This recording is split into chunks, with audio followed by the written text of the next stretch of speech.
The biting wind of late autumn whipped through the canyons of downtown Seattle, carrying with it the scent of rain and exhaust. Sandra Thomas, a woman whose face, despite the smudges of dirt and the wariness in her eyes, still hinted at a formidable past, huddled deeper into her threadbare coat. She sat on a cold concrete bench, a tattered cardboard sign beside her simply stating, "Lost everything." Her current disguise as a destitute woman was a deliberate, agonizing choice, a raw experiment to test the human heart. Sandra, in her true persona, was the brilliant and reclusive CEO of Ether Innovations, a tech empire valued in the billions, a name whispered in awe in Silicon Valley. H48 had built her fortune from nothing, a testament to her sharp mind and relentless drive. But recent personal betrayals had left her questioning the very fabric of human connection. She sought genuine kindness, an unvarnished empathy untainted by her immense wealth, and the streets seemed like the only place to find it. Her global network of security personnel was strategically positioned, distant shadows ensuring her safety while allowing her this dangerous, transformative immersion. Hours bled into one another. Most passers-by either averted their gaze, their faces etched with discomfort or indifference, or offered quick, perfunctory dismissals. A few threw change, their gestures devoid of warmth, more an act of civic duty than genuine compassion. Sandra observed them all, a growing cynicism settling in her gut. Had humanity truly become so transactional? Just as despair began to gnaw at her, a sturdy pair of boots stopped before her. She looked up, a gaze meeting the kind, earnest eyes of a man in a rumpled but clean firefighter's uniform. His name tag read Captain Brandon Carter. Brandon, at 35, carried the quiet strength of someone who regularly faced life-or-death situations, his broad shoulders and steady demeanor radiating a calm authority. He wasn't particularly wealthy. His modest captain's salary supported him and his ailing mother, but he possessed an abundance of something far more precious, an unwavering sense of duty and empathy. He wasn't a man given two grand gestures, but two small, consistent acts of kindness that defined his character. Brandon's voice was a low, comforting rumble, devoid of pity but brimming with genuine concern. He knelt, not to be condescending, but to meet her at eye level, a simple act that immediately disarmed Sandra. He held out a thermos of hot coffee and a pre-packaged sandwich. "It's not much, but it'll warm you up." Sandra's chapped hands trembled slightly as she took the offerings. The warmth of the thermos was a small miracle against the encroaching chill. "Thank you," she managed, her voice hoarse from disuse. She scrutinized him, searching for any hint of ulterior motive, but found none. His gaze was steady, compassionate, and undeniably real. He sat beside her, not too close, but close enough to share a sense of quiet companionship, asking nothing, expecting nothing. They talked for a few minutes, not about her plight, but about the weather, about the city, about the small, ordinary things that make up life. Brandon spoke of his shift, of the mundane calls and the moments of profound impact. He told her a humorous anecdote about a cat rescued from a tree, a simple story that brought a genuine, albeit fleeting, smile to Sandra's lips. As he stood to leave, he pulled out a crisp $20 bill from his wallet. "This is for you." Sandra hesitated. This was the moment of her test. She reached into a hidden pocket in her coat, pulling out a small, elegantly folded piece of paper. It was a personal check, written for $50,000, a sum that would change anyone's life. "Sir," she said, her voice gaining a surprising firmness, "I appreciate your kindness more than words can say, but please, take this." Brennan looked at the check, then at her, a bemused smile playing on his lips. "Ma'am, that's a pretty generous amount for someone who just shared a sandwich." He gently pushed the check back towards her. "I can't take that." His refusal wasn't born of suspicion, but of an ingrained sense of integrity. He genuinely believed she needed the money for herself, and his offer of help was unconditional. Sandra's heart, hardened by years of corporate battles and personnel betrayals, softened to fraction. This man was different. He saw her as a person in need, not an opportunity. She insisted, "No. Truly, consider it a thank you." Brandon, still unconvinced by the large sum from a seemingly homeless woman, shook his head. "Look, if you want to thank me, just promise me you'll use that money to get back on your feet." He gave her a reassuring nod and, with a final, warm smile, headed back towards his fire truck, leaving Sandra stunned by his pure, unadulterated goodness. The check remained in her hand, a testament to a kindness she hadn't dared to believe still existed. This interaction sparked a flicker of hope, a tiny ember in the cold ashes of her disillusionment. The simplicity of his actions, his genuine lack of expectation, had touched a chord deep within her. It was a stark contrast to the transactional world she inhabited, a world where every gesture often came with an unspoken price. Later that week, a peculiar opportunity arose. Brandon's younger sister, Michelle Lee, a vibrant young woman who managed events for a local charity, had been badgering him. Their beloved grandmother, Elizabeth Jones, was celebrating her 80th birthday, and Michelle insisted Brandon bring a nice, respectable date to the surprise party. Elizabeth, avid traditionalist, had expressed concern about Brandon's Brandon perpetually focused on his work, rarely dated, and the idea of finding a suitable companion on short notice filled him with dread. He confided in his best friend, Donald Taylor, another firefighter. "It's impossible, Donald." Donald, ever the pragmatist, suggested, "Why not hire someone?" The idea felt incredibly awkward to Brandon, but desperation was setting in. He remembered the enigmatic woman from the street, the one who had tried to give him a $50,000 check. She was certainly interesting, and perhaps, given her situation, might appreciate a few $100s for a night's work. It felt unconventional, almost wrong, but he reasoned it was a temporary arrangement, a harmless facade for his grandmother's sake. He knew it was a long shot, but he felt a strange pull towards her, a curiosity sparked by her unusual encounter. He decided to revisit the area where he'd found her, a small hope stirring that she might still be there. Sandro, meanwhile, was wrestling with the implications of her experiment. Brandon's kindness had deeply affected her, prompting a profound reevaluation of her initial cynical hypothesis. She had moved to a different part of the city, intending to continue her immersion, but something kept drawing her back to that specific bench, that very street corner. It was almost as if an invisible thread connected her to the one person who had truly seen her, truly offered help without expectation. When Brandon, a little awkwardly, approached her again, a hesitant smile on his face, Sandra felt a jolt of something she hadn't experienced in years. Anticipation. He explained his predicament, the need for a date for his grandmother's party, offering her a generous $500 for the evening. It's just for show, you know? Sandra listened, a mischievous glint entering her eyes. This was perfect. A chance to observe him in a different setting, to understand the man behind the uniform, and perhaps to subtly repay his kindness in a way he wouldn't immediately recognize. She mused, a small, knowing smile playing on her lips. I suppose I could use a change of scenery. She hadn't spent a single cent of her own money during her street experiment, subsisting on the kindness of strangers and the occasional snap bought by her security team, who monitored her discreetly. This offer, however, was a different kind of transaction, one that allowed her to explore a genuine connection. The proposal was audacious, almost ludicrous, yet it felt right. Sandra, with her sharp wit and adaptable nature, knew she could pull off the role. She was a master of disguise in the corporate world, able to switch personas with effortless grace. Playing a charming, slightly mysterious date for a firefighter felt like a new challenge, a fascinating deviation from her usual high-stakes negotiations. She envisioned the scene, the awkward introductions, the subtle digs from relatives, perhaps, but beneath it all, the genuine warmth of a family gathering. It was an experience she had long been deprived of her own family, fractured by ambition and misunderstanding. As Brandon walked away, relieved that his mission was accomplished, Sandra couldn't help but feel a flicker of excitement. This wasn't just an act. It was an opportunity to step into a different life, to experience a humanity that her own sheltered, opulent existence had denied her. Her security detail, ever vigilant, watched from a distance, exchanging knowing glances. They understood the deeper implications of their boss's unconventional experiment. They knew that, for Sandra Thomas, this was more than just a whim. It was a quest for something profoundly human, something money couldn't buy, okay?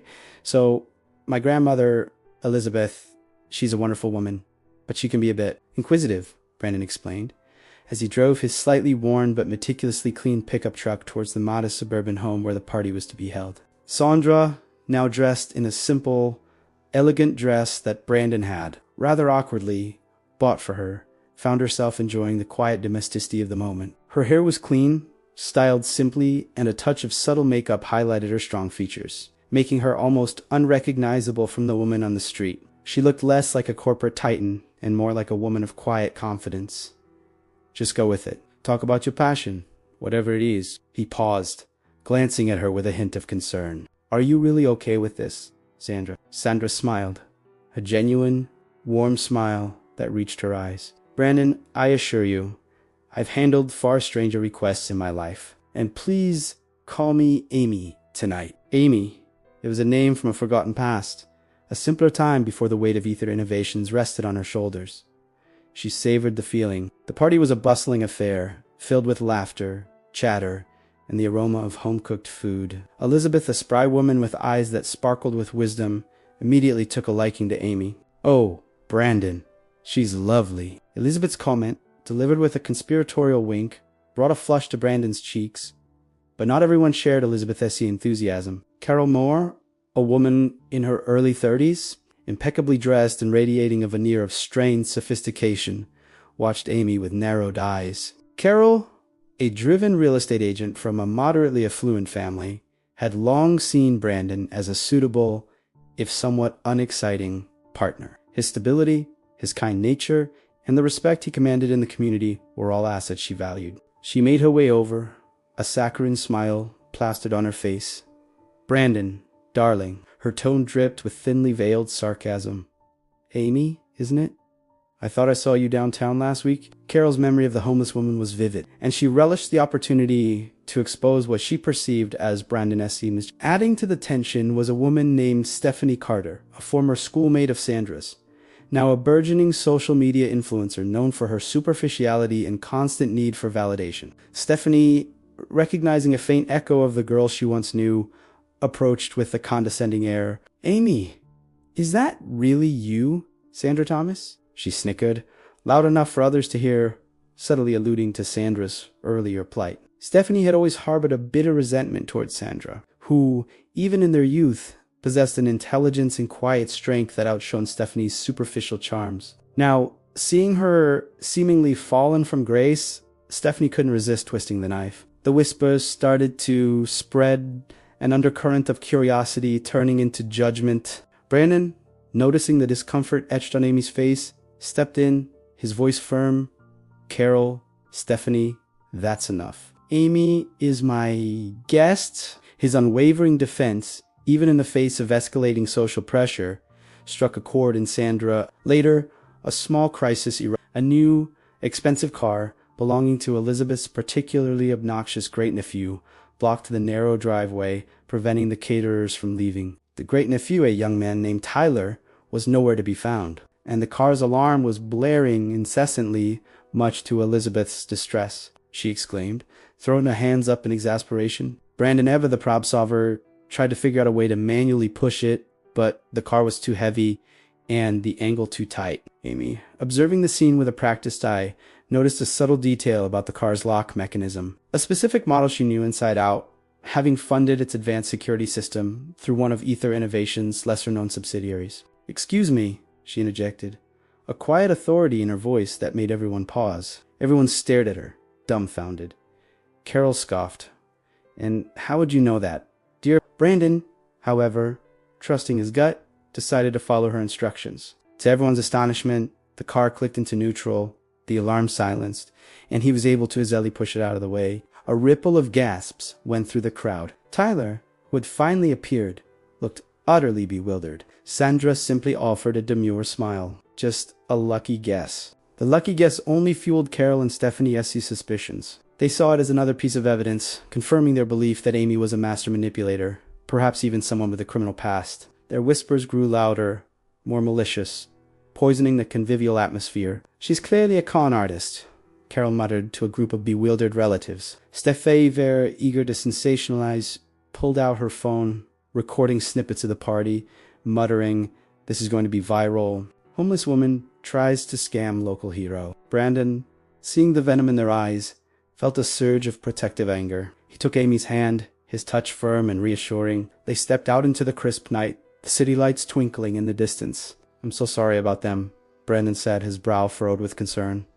Amy squeezed his hand. "Don't apologize for them, Brandon."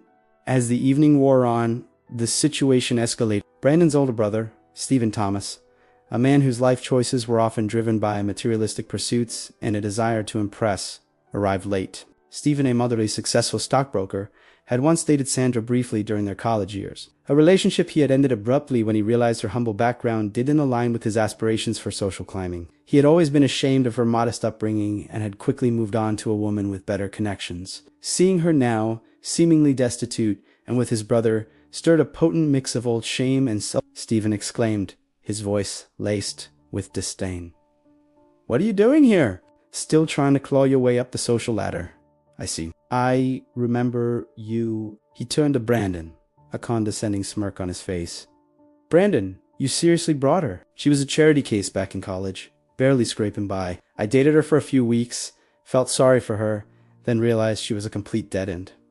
Stephen's cruel words hung heavy in the air, a public humiliation that cut deep. He had effectively painted Sandra as a pathetic, desperate woman, cementing Carol and Stephanie's narrative. Brandon's mother, Elizabeth, who usually doted on Stephen, looked mortified. She knew her son could be thoughtless, but this was a new low. Brandon's face darkened with fury. He stepped forward, placing himself between Amy and Stephen.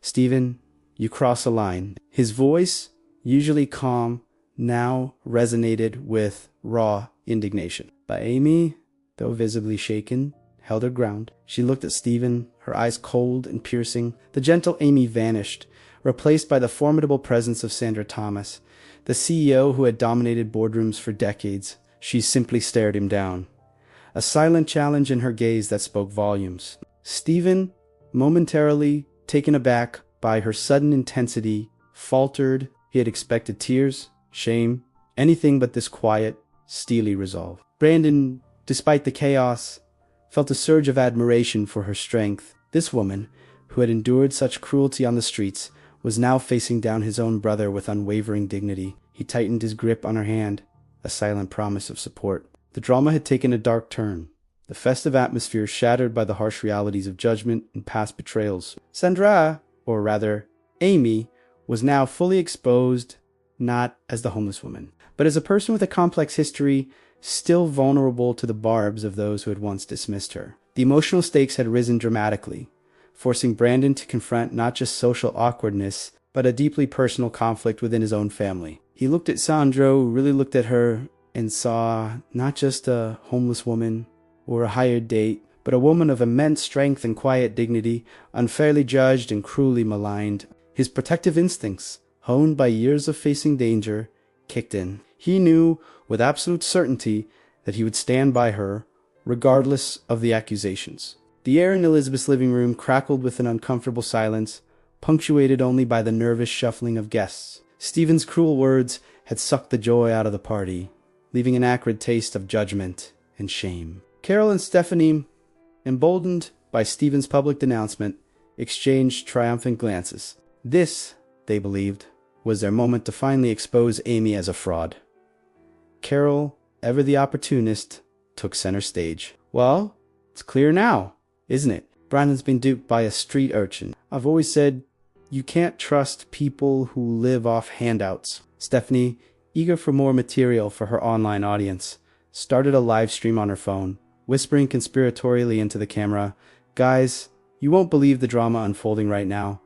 It's a gold digger trying to scam a local hero." She pointed her phone menacingly at Sandra, capturing her distraught expression. Just as the situation reached its peak of unbearable tension, a profound hush fell over the room. The front door, which had been left ajar, swung open slowly. Standing in the doorway were not one, but several imposing figures dressed in impeccably tailored suits. Leading them was Mr. Mark Anderson, the famously reclusive CEO of Global Nexus Holdings, a multinational conglomerate that dominated the tech and finance sectors. Beside him stood Dr. Patricia Johnson, the brilliant lead scientist of BioInnovations Lab, a groundbreaking research facility renowned for its medical advancements. Behind them were other prominent figures from various industries, individuals whose names frequently appeared on the Forbes list of the world's most influential people. Their faces were etched with a mixture of urgency and profound respect. Mark Anderson, a man whose steely gaze could command an entire room, scanned the bewildered faces until his eyes landed on Sandra. A flicker of relief, followed by an almost deferential bow, swept over him. "Miss Thomas," he began, his voice surprisingly gentle, yet carrying an undeniable weight of authority. "We've been searching for you. There's a critical issue with the new quantum computing algorithm you designed, and only you can authorize the necessary protocols. Dr. Patricia Johnson stepped forward, her expression equally earnest. And Ms. Thomas, our latest clinical trials on the neural interface prototypes. We need your final input. A collective gasp rippled through the room. Ms. Thomas, Dissandra Thomas, the reclusive genius founder of Ether Innovations, the woman who had single-handedly revolutionized several industries, the woman known as the Oracle of Silicon Valley. The realization hit everyone like a tidal wave. Carol's mouth hung open, her face draining of color. Stephanie's live stream dropped from her trembling hand, the phone clattering to the floor. Stephen, who had just scorned her as a dead end, felt a cold dread creep up his spine. The charity case he had abandoned in college was now surrounded by billionaires, treated with a reverence usually reserved for royalty. Brandon, despite his shock, felt a quiet sense of vindication. He had always trusted his instincts about her. Sandra, her expression now a mixture of quiet triumph and profound sadness at the cruelty she had witnessed, finally spoke. Her voice, clear and resonant, filled the room. Thank you, Mr. Anderson. Dr. Johnson. I apologize for my sudden absence. Her gaze swept over Carol, Stephanie, and Stephen, each of whom visibly She turned to Carol, her eyes like chips of ice. Ms. Moore, I believe your real estate agency has been trying to secure a major contract with Global Nexus Holdings, correct? Consider that opportunity permanently withdrawn. Carol looked utterly devastated, her carefully constructed career crumbling before her eyes. Next, Sandra turned her attention to Stephanie, whose face was now a mask of terror. Miss Carta, I understand you have quite a following online. Perhaps your followers would be interested in seeing the unedited footage of your baseless accusations and bullying behavior tonight. I assure you, Ether Innovations has an excellent legal team that is very adept at handling digital defamation. Stephanie crumpled, tears streaming down her face, her carefully curated online persona shattered. Finally, Sandra faced Stephen, her former flame. And Stephen, she said, her voice devoid of emotion, it seems Sawmy charity cases can turn out to be quite capable. Your company's stocks, I believe, are heavily reliant on Ether Innovations technology. Steva stood frozen, unable to utter a single word, the weight of his past arrogance crushing him. The room was silent, save for the muffled sobs of Carol and Stephanie. Brandon's family watched in awe, a mix of shock and admiration on their faces. Elizabeth, her eyes wide with wonder, finally understood the full extent of Amy's presence. Sandra, having delivered her swift, decisive justice, turned to Brandon, a softness returning to her eyes. Brandon, she said, her voice low and intimate, through all of this, you were the only one who saw past the disguise. She took his hand, her touch, gentle but firm. My experiment was to find genuine human connection, a heart untainted by greed or prejudice. A warm smile illuminated her face, a smile that reached her eyes, a smile of profound gratitude and budding affection. I came here tonight to play a part, but I leave with something far more real than any script could ever dictate. Brandon, I came to your grandmother's party as a hired date,